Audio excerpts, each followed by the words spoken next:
प्रणाम मित्रों, कल के दिन ओलंपिक का समापन कर दिया गया, जिसमें कि अपने भारत के राष्ट्रध्वज को लिया था मनु भाकर और हॉकी के स्टार खिलाड़ी श्रीजेश ने। और भारत ने कुल 6 पदक जीते, जिसमें कि 1 रजत और 5 कांस्य पदक थे। क्या आप सभी को लगता है कि 140 करोड़ में केवल 6 पदक आए, मात्र 6 पदक आए? और ये कहानी बहुत ही पुरानी चली आती जा रही है। ऐसा क्या कारण है कि ऐसा भारत को केवल पदकों के लिए तरसना पड़ता है, एक एक पदक के लिए तरसना पड़ता है, और हम अपने पदकों की संख्या क्यों नहीं बढ़ा पा रहे हैं? और कुछ ही राज्य ऐसे हैं जो कि इन खेलों में पार्टिसिपेट करते हैं, भाग लेते हैं, और इस प्रकार से जो पदकों की संख्या हमें पदक नहीं मिल रहे हैं, इसका प्रमुख कारण क्या है? इन्हीं बिंदुओं पे आज हम लोग विचार करेंगे।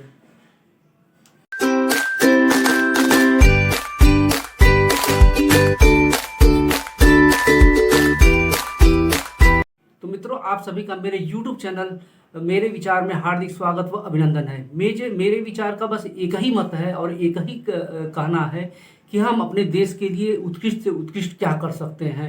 यह विषय है ओलंपिक का, इसके बारे में चर्चा करना चाहूँगा कि भारत को पदकों की संख्या इतनी कम क्यों है, इसका क्या कारण है कि ये भारत को पदक मिलते नहीं हैं। तो और ओलंपिक में किन किन देशों ने कितने कितने पदक जीते हैं, इसके बारे में भी चर्चा की जाएगी।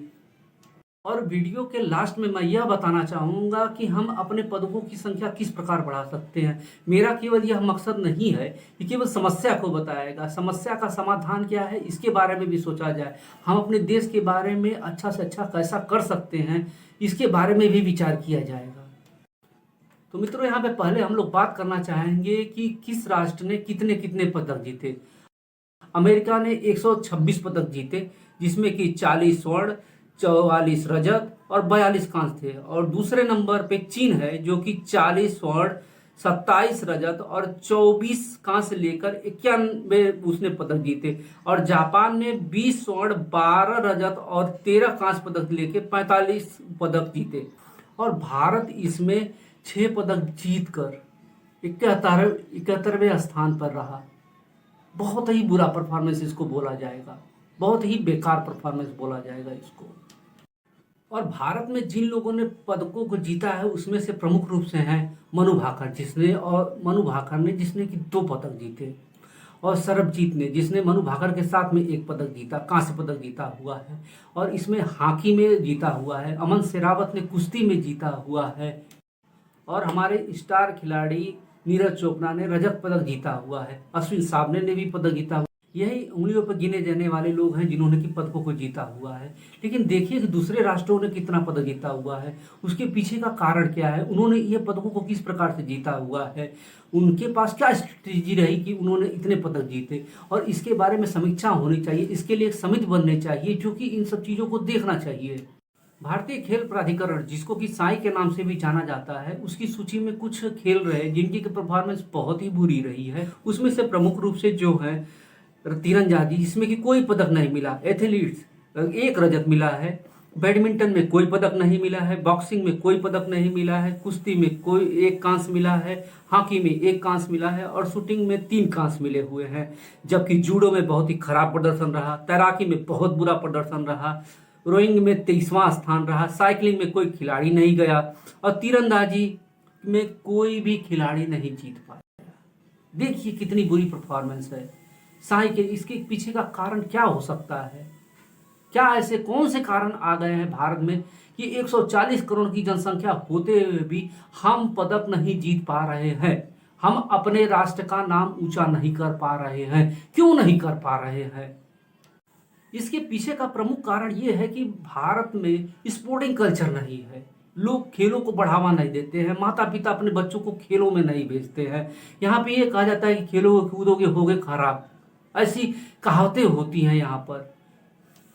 पहले तो ये लगता है कि स्कूली कल्चर से ही, स्कूल से ही स्पोर्टिंग कल्चर को स्टार्ट किया जाए, तभी यह संभव है कि कुछ आगे बढ़ा जा सकता है।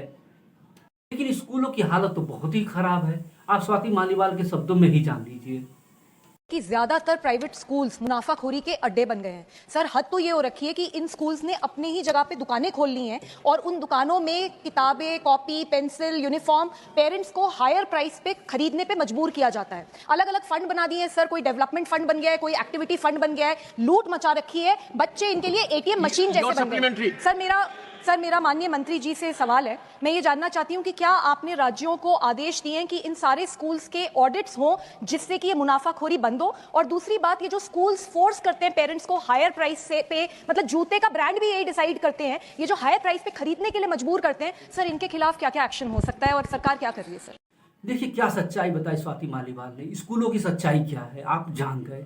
अब जानिए कि स्पोर्टिंग कल्चर न होते हुए कोई भी बच्चे जो होते हैं उनको स्पोर्ट्स के बहुत ही 1 या 2 क्लासेस दी जाती है, जबकि उनको क्लासेस खत्म होने के बाद उन्हें मैदान पे ले जाके खेल को गंभीरता से सिखाया जाए, खेल के बारे में बताया जाए, कोचेस रखे जाए स्कूल्स और कॉलेज में। इसी प्रकार से जो कॉलेजेस हैं, जो यूनिवर्सिटीज़ हैं, उसमें भी कोचेस रखे जाए, उसमें भी खेलों के मैदान दिए जाए, खेलों के मैदान पे खेलों को गंभीरता से ले जाए, खेलों की प्रतियोगिता को जारी किया जाए और इन लोगों को जो बेस्ट खिलाड़ी उसमें से निकलते हैं उनको ऊपर की तरफ भेजा जाए, उनको प्रमोट किया जाए, उनको हर तरीके से फाइनेंशियली, मेंटली, तन मन धन से उनकी हेल्प की जाए। और दूसरा, राज्य सरकार और सरकारों से यह अनुरोध है कि वह एग्ज़ाम खत्म होने के बाद 1 महीने के लिए स्पोर्ट्स मंथ घोषित कर दिया जाए, जिसमें कि लोकल लेवल यानी जिला स्तरीय लेवल से लेके नेशनल लेवल तक के गेम कराया जाए, उसमें लोगों को पार्टिसिपेट कराया जाए, लोगों को बुलाया जाए, लोग ताकि देखें कि बच्चे कैसा परफॉर्मेंस कर रहे हैं। स्पॉन्सर ढूंढे जाए, अच्छे बच्चों को स्पॉन्सरशिप मिलनी चाहिए, स्कॉलरशिप मिलनी चाहिए, तब जाके कुछ बच्चे आगे बढ़ेंगे, कुछ मेडलों को प्राप्त करेंगे। और भारतीय खेलों में एक चीज देखा जा रहा है कि खेल में राजनीति बहुत ज्यादा है, बहुत ज्यादा राजनीति हो रही है, खिलाड़ियों को राजनीति में झोंकने का प्रयास किया जा रहा है और जितने भी खेल संघ हैं उस पर राजनीतिज्ञों का कब्जा है या उनके नात रिश्तेदार या उनके जानने वालों का ज्यादातर कब्जा है। सारे उदाहरण पड़े हुए हैं, उन उदाहरणों को मैं यहाँ पे गिनाना नहीं चाहता हूँ, लेकिन अगर आप टीवी चैनलों को देखेंगे, आप यूट्यूब चैनल को देखेंगे और आप अगर जाके सर्च करते हैं गूगल्स पे तो आप जान जाएंगे कि खेलों के संघों पर किसका कब्जा है। तो इन कब्जों को हटाया जाए, खिलाड़ियों को ही कब्जा दिया जाए, अच्छे प्रशासक दिए जाए जो कि खिलाड़ियों का ध्यान रख सके, उनके खाने पीने की व्यवस्था अच्छे से की जाए, उनके प्रशिक्षण की अच्छी व्यवस्था की जाए और साई जो कि भारतीय खेल प्राधिकरण है उसको अच्छे से अच्छे प्रशिक्षण का इंतजाम करना चाहिए। उनको खिलाड़ियों को अंतर्राष्ट्रीय स्तर तक का बनाना चाहिए, अंतर्राष्ट्रीय स्तर पे क्या टारगेट रखा गया है, क्या टारगेट, किस खेल का कौन सा टारगेट है, उस टारगेट को अचीव करने के लिए बनाया जाए। तो इस प्रकार से इन खेलों में सुधार किया जा सकता है, वरना इतने ही पदक आएंगे और हमारा द्विज स्वप्न, जो ओलंपिक का द्विज स्वप्न है, जो बुरा सपना है, वो नहीं टूट पाएगा, वो ऐसा ही सपना बना रहेगा।